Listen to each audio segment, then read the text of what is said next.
নমস্কাৰ, আজি হৈছে 1 নৱেম্বৰ শনিবাৰ। এই মুহূৰ্তত সমগ্ৰ ৰাজ্যবাসীৰ বাবে আহি পৰিছে আজি ৰাতিপুৱাৰ বহুকেইটা ডাঙৰ খবৰ। জনাইছো আজিৰ প্ৰথমটো খবৰ। সমগ্ৰ ৰাজ্যবাসীৰ বাবে এটি ডাঙৰ খবৰ, বিগ ব্ৰেকিং নিউজ। ৰাজ্যৰ মুখ্যমন্ত্ৰী ডক্টৰ হিমন্ত বিশ্ব শৰ্মাৰ এক ডাঙৰ মন্তব্য। হিয়াৰ আমটো জুবিন গাৰ্গক হত্যা কৰা হৈছিল। হয়, ঠিকেই শুনিছে, এনেদৰে এতিয়া মন্তব্য কৰিছে ৰাজ্যৰ মুখ্যমন্ত্ৰী ডক্টৰ হিমন্ত বিশ্ব শৰ্মাই। এই মুহূৰ্তৰ খবৰ জনাইছো, এটি ডাঙৰ খবৰ, হত্যা কৰা হৈছিল আমাৰ জুবিন গাৰ্গক। মুখ্যমন্ত্ৰী ডক্টৰ হিমন্ত বিশ্ব শৰ্মাৰ এক ডাঙৰ মন্তব্য আহি পৰিছে। জুবিনক হত্যা কৰাৰ কথা মই ভাবি চিন্তি কৈছিলোঁ, এনেদৰে এতিয়া মুখ্যমন্ত্ৰীগৰাকীয়ে উল্লেখ কৰি কৈছে। আৰু মুখ্যমন্ত্ৰীয়ে যি কয় ভাবি চিন্তিহে কয়। যিসকলে হত্যা কৰা বুলি কওঁতে সমালোচনা কৰিছিল, সেইসকলৰ মুখত এতিয়া চূণ পৰিব আৰু ডাঙৰ তথ্য সহকাৰে আহিব SITৰ ৰিপৰ্ট। ৰাজ্যৰ গৃহমন্ত্ৰী হিচাপে যিখিনি মই গম পাব লাগে আৰু সেয়া গম পাওঁ, মুখ্যমন্ত্ৰীয়ে এটা কথাও ওপৰুৱাকৈ কেতিয়াও নকয়। আৰু 17 ডিচেম্বৰৰ ভিতৰত SITয়ে দাখিল কৰিব প্ৰতিবেদন, আৰু 17 ডিচেম্বৰত ৰাইজে গম পাই যাব সকলো কথা। আৰু আমি কিমান ডাঙৰ কাম কৰিলেও মানুহে মানিবলৈ বাধ্য হ'ব। আৰু এনেদৰে এতিয়া ৰাজ্যৰ মুখ্যমন্ত্ৰীগৰাকীয়ে মন্তব্য কৰিছে সংবাদ মাধ্যমৰ আগত। আৰু মই ইমান আত্মবিশ্বাসেৰে কৈ আছোঁ, যেতিয়া তাৰ পৰা আপোনালোকে বুজি লওক আৰু অসমৰ বহু নজনা মানুহে বহু নজনা কথা গম পাব এতিয়া। আৰু জুবিন গাৰ্গৰ ৰহস্যজনক মৃত্যু সন্দৰ্ভত ডাঙৰ মন্তব্য কৰিছে ৰাজ্যৰ মুখ্যমন্ত্ৰী ডক্টৰ হিমন্ত বিশ্ব শৰ্মাই। হত্যা কৰা হৈছিল জুবিন গাৰ্গক আৰু মন্তব্য কৰিছে ৰাজ্যৰ মুখ্যমন্ত্ৰী ডক্টৰ হিমন্ত বিশ্ব শৰ্মাই। জনাইছোঁ আজিৰ দ্বিতীয় নম্বৰ খবৰটো। সমগ্ৰ ৰাজ্যবাসীৰ বাবে আৰু এটি ডাঙৰ খবৰ, বিগ ব্ৰেকিং নিউজ। SITৰ হাতত ছিংগাপুৰত সম্পন্ন হোৱা পষ্টমৰ্টেম আৰু টক্সিলজি ৰিপৰ্ট। নিশ্চিত থাকক, জুবিন গাৰ্গে 100% ন্যায় পাবই। এই মন্তব্য আগবঢ়াইছে ৰাজ্যৰ মুখ্যমন্ত্ৰী ডক্টৰ হিমন্ত বিশ্ব শৰ্মাই। এই মুহূৰ্তৰ খবৰ জনাইছোঁ, এক ডাঙৰ খবৰ। অসম চৰকাৰৰ হাতত ছিংগাপুৰত সম্পন্ন হোৱা পষ্টমৰ্টেম ৰিপৰ্ট আৰু টক্সিলজি ৰিপৰ্ট আহি পৰিছে। তদন্ত প্ৰক্ৰিয়া চপাই আনিছে SITয়ে। জুবিন গাৰ্গে 100% ন্যায় পাবই। ছিংগাপুৰৰ টক্সিলজি ৰিপৰ্টে সহায় কৰিছে তদন্ত প্ৰক্ৰিয়াত। আৰু সাগৰত যি ঘটনা হৈছিল, সম্পূৰ্ণ তথ্য অসম চৰকাৰক ইতিমধ্যে দাখিল কৰিছে। আৰু এই তথ্যই ইনভেষ্টিগেশ্যনত যথেষ্ট সহায় কৰিছে। আৰু অহা 15 ডিচেম্বৰত জুবিন গাৰ্গৰ ঘটনাক লৈ SITয়ে প্ৰকাশ কৰিব সকলো ধৰণৰ তথ্য। আৰু SITয়ে নিৰ্দিষ্ট সময়ত দাখিল কৰিব চাৰ্জশ্বীট। আৰু ইতিমধ্যে বহু অগ্ৰগতি লাভ কৰা হৈছে। ছ'চিয়েল মিডিয়াত জাষ্টিছ ফৰ জুবিন গাৰ্গ লিখিলে ন্যায় পোৱা নাযায়, এনেদৰে ন্যায় সম্ভৱ নহয়। ন্যায় দিয়াৰ বাবে দিনে ৰাতিয়ে পৰিশ্ৰম কৰিব লাগিব, আৰু SITয়ে সেই পৰিশ্ৰম কৰি আছে। এনেদৰে মন্তব্য কৰিছে ৰাজ্যৰ মুখ্যমন্ত্ৰী ডক্টৰ হিমন্ত বিশ্ব শৰ্মাই। সকলো তথ্যপাতি মেডিকেল এভিডেন্সৰ পৰা ইলেক্ট্ৰনিক এভিডেন্স লৈ সকলো কৰি আছে।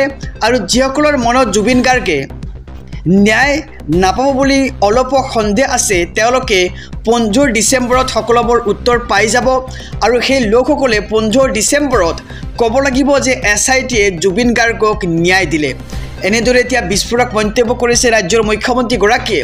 আৰু মন্তব্য আগবঢ়াইছে ৰাজ্যৰ মুখ্যমন্ত্ৰী ডক্টৰ হিমন্ত বিশ্ব শৰ্মাই। কৈছে যে অসম চৰকাৰৰ হাতত ছিংগাপুৰত সম্পন্ন হোৱা পষ্টমৰ্টেম ৰিপৰ্ট আৰু টক্সিকলজি ৰিপৰ্ট, তদন্ত প্ৰক্ৰিয়া চপাই আনিছে ইতিমধ্যে SITয়ে। আহিছোঁ পৰৱৰ্তী খবৰৰ মাজলৈ। ৰাজ্যবাসীৰ বাবে আৰু এটি ডাঙৰ খবৰ, গৌৰৱ গগৈ 100% পাকিস্তানী এজেণ্ট। মন্তব্য কৰিছে ৰাজ্যৰ মুখ্যমন্ত্ৰী ডক্টৰ হিমন্ত বিশ্ব শৰ্মাই। গৌৰৱ গগৈ খাঁটি পাকিস্তানী এজেণ্ট বুলি কৈছে মুখ্যমন্ত্ৰী ডক্টৰ হিমন্ত বিশ্ব শৰ্মাই। সাহস আছে যদি মোৰ ওপৰত মানহানি গোচৰ দিয়ক। মোৰ লগত যিমান তথ্য আছে সকলো দিলে আপোনালোকে সকলোবোৰ গম পাই যাব। আৰু উপযুক্ত প্ৰমাণ সহকাৰে মই কথাটো কৈছোঁ, নিৰ্বাচন নথকা হ'লে মই আৰু অধিক কঠোৰ হ'লোহেঁতেন। আৰু কিবা এটা কৰিলে মানুহে ক'ব ৰাজনৈতিক কাৰণত কৰিলে। আৰু সেয়েহে মই এতিয়া যিখিনি ক'ব লাগে সেইখিনিয়ে কৈছোঁ। আৰু যিখিনি তথ্য আছে তেওঁ মুকলিকৈ ঘূৰি থাকিব নোৱাৰে। আৰু 10 ছেপ্টেম্বৰত নেদেখুওৱা বাবে বহুতে কাগজ নাই বুলি কৈছিল। মই সময়ত যি কৰিব লাগে কৰিমেই।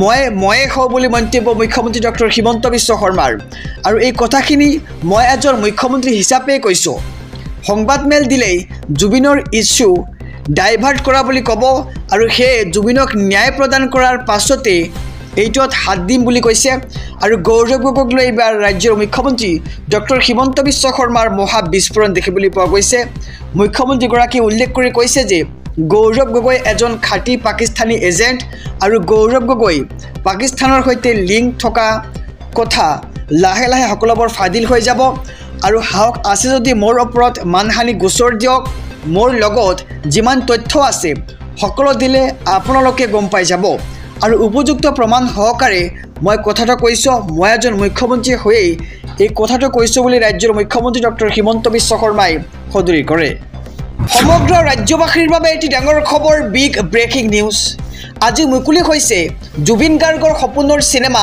অন্তিমখন সিনেমা ৰৈ ৰৈ বিনালে কিন্তু ৰাজ্যৰ মুখ্যমন্ত্ৰী ডক্টৰ হিমন্ত বিশ্ব শৰ্মাই কিয় নাচালে ৰৈ ৰৈ বিনালে এই মুহূৰ্তৰ খবৰ জনাইছোঁ এটি ডাঙৰ খবৰ মই এতিয়াই সিনেমাখন চাবলৈ গ'লে সিনেমা হল বন্ধ হৈ যাব বুলি মন্তব্য কৰিছে ৰাজ্যৰ মুখ্যমন্ত্ৰীগৰাকীয়ে আৰু এদিন জোনাকী সিনেমা হলত বিশেষভাৱে চাব লাগিব সিনেমাখন আৰু ৰৈ ৰৈ বিনালে ছবিখন চাবলৈ যোৱা সন্দৰ্ভত মুখ্যমন্ত্ৰীৰ প্ৰতিক্ৰিয়া মোৰ সিকিউৰিটিয়ে 26 জন থাকে আৰু মই গ'লে সিনেমা হলত অন্য লোকৰ কষ্ট হ'ব বুলি সদৰি কৰিছে ৰাজ্যৰ মুখ্যমন্ত্ৰীগৰাকীয়ে আৰু মই এতিয়াই সিনেমাখন চাবলৈ গ'লে সিনেমা হলে বন্ধ হৈ যাব আৰু সেই কাৰণে আজিৰ দিনটোত ৰাজ্যৰ মুখ্যমন্ত্ৰীয়ে সিনেমাখন চাবলৈ যোৱা নাই আৰু এদিন জোনাকী সিনেমা হলত বিশেষভাৱে ছবিখন চাব ৰাজ্যৰ মুখ্যমন্ত্ৰী ডক্টৰ হিমন্ত বিশ্ব শৰ্মাই আৰু ৰৈ ৰৈ বিনালে ছবিখন চাবলৈ যোৱা সন্দৰ্ভত মুখ্যমন্ত্ৰীৰ প্ৰতিক্ৰিয়া আহি পৰিছে ৰাজ্যবাসীৰ বাবে আৰু এটি ডাঙৰ খবৰ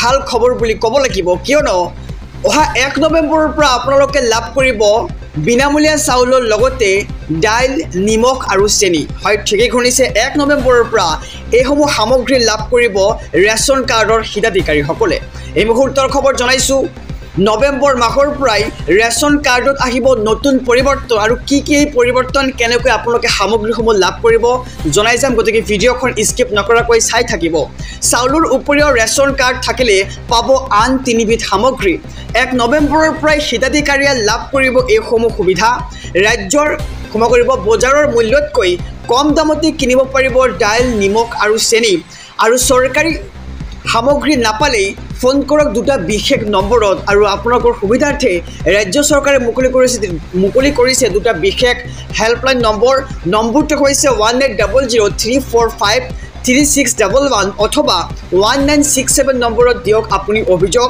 আৰু 1 পৰা 10 নৱেম্বৰলৈ ৰাজ্যত আৰম্ভ হ'ব অন্য সেৱা দিন আৰু সুলভ মূল্যৰ দোকানী আৰু গ্ৰাহক লৈ কেইবাটাও জৰুৰী নিৰ্দেশনা আহি পৰিছে আমি জনাইছোঁ নিউজ ট্ৰেণ্ডিং অসমৰ সমূহ দৰ্শকক অন্য সেৱাৰ প্ৰতিটো দিনত দিনজোৰাকৈ খুলিব লাগিব দোকান আৰু হিতাধিকাৰীয়ে লাভ কৰা চাউলৰ বিপৰীতে দিব লাগিব EPOS মেচিনৰ ৰচিদ আৰু EPOS মেচিনত সুকীয়াকৈ আঙুলিৰ ছাপ আপুনি দিয়াটো জৰুৰী যদিহে আপোনাৰ আঙুলিৰ ছাপ ৰেচন কাৰ্ডৰ দোকানীজনে নিদিয়ে তেন্তে আপোনালোকে আঙুলিৰ ছাপ দিহে আপোনালোকে ৰেচন সংগ্ৰহ কৰিব আৰু অন্তদয়া যোজনাৰ পৰিয়ালে লাভ কৰিব 35 কিলোগ্ৰাম চাউল আৰু ইয়াৰ সমান্তৰালকৈ অগ্ৰাধিকাৰ ভিত্তিত পৰিয়ালৰ প্ৰতিজন সদস্যই লাভ কৰিব 5 কিলোগ্ৰামকৈ চাউল আৰু নৱেম্বৰ মাহৰ পৰাই ৰেচন কাৰ্ডত আহিব নতুন পৰিৱৰ্তন চাউলৰ উপৰিও ৰেচন কাৰ্ড থাকিলে পাব আন 3 বিধ সামগ্ৰী আমি জনাইছোঁ 1 নৱেম্বৰৰ পৰাই হিতাধিকাৰীয়ে লাভ কৰিব এইসমূহ সুবিধা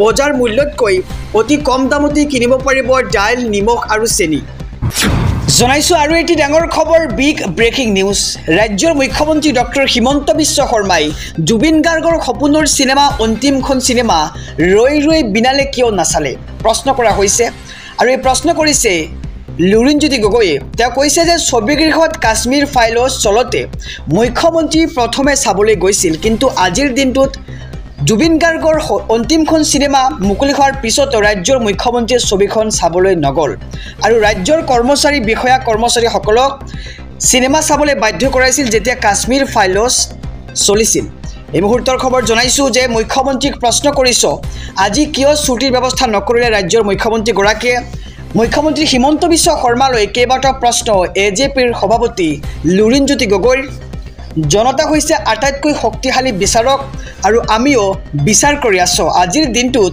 অৰ্ধচুটি বা ছুটি ঘোষণা কৰিব লাগিছিল মুখ্যমন্ত্ৰী কিন্তু এনে কৰা নাই আনকি খুদ মুখ্যমন্ত্ৰীও নাচালে জুবিন গাৰ্গৰ সপোনৰ সিনেমাখন আৰু কাশ্মীৰ ফাইলছৰ বাবে অৰ্ধচুটি প্ৰদানৰ ব্যৱস্থা কৰিছিল মুখ্যমন্ত্ৰীগৰাকী আৰু গণতন্ত্ৰত ৰাইজেই সকলো কথা নিৰ্ণয় কৰে বুলিও মন্তব্য লুৰিণজ্যোতি গগৈৰ কাশ্মীৰ ফাইলছত মুখ্যমন্ত্ৰীয়ে চৰকাৰী কৰ্মচাৰীসকলক ছবিখন চাবলৈ সুবিধা দিছিল আৰু কেবিনেটৰ সতীৰ্থসকলৰ সৈতে মুখ্যমন্ত্ৰীয়ে একেলগে সিনেমাখন চাইছিল কিন্তু আজি মুখ্যমন্ত্ৰীয়ে কেবিনেট মন্ত্ৰী বা বিধায়কক লগত লৈ সিনেমাখন চাব যাব নে নাযায় এনে প্ৰশ্ন কৰা হৈছে আৰু এই সকলোবোৰ কথা জনতাই চাব ৰাইজে চাব আৰু আমিও চাম ছবিগৃহত কাশ্মীৰ ফাইলছ চলতে মুখ্যমন্ত্ৰী হিমন্ত বিশ্ব শৰ্মাই প্ৰথমেই চাবলৈ গৈছিল কিন্তু আজি জুবিন গাৰ্গৰ সিনেমা মুকলি হোৱাৰ পিছত কিয় চাবলৈ নগৰ ৰাজ্যৰ মুখ্যমন্ত্ৰীগৰাকীয়ে তাক লৈ এতিয়া উভতি ধৰিছে এজিপিৰ সভাপতি লুৰিণজ্যোতি গগৈয়ে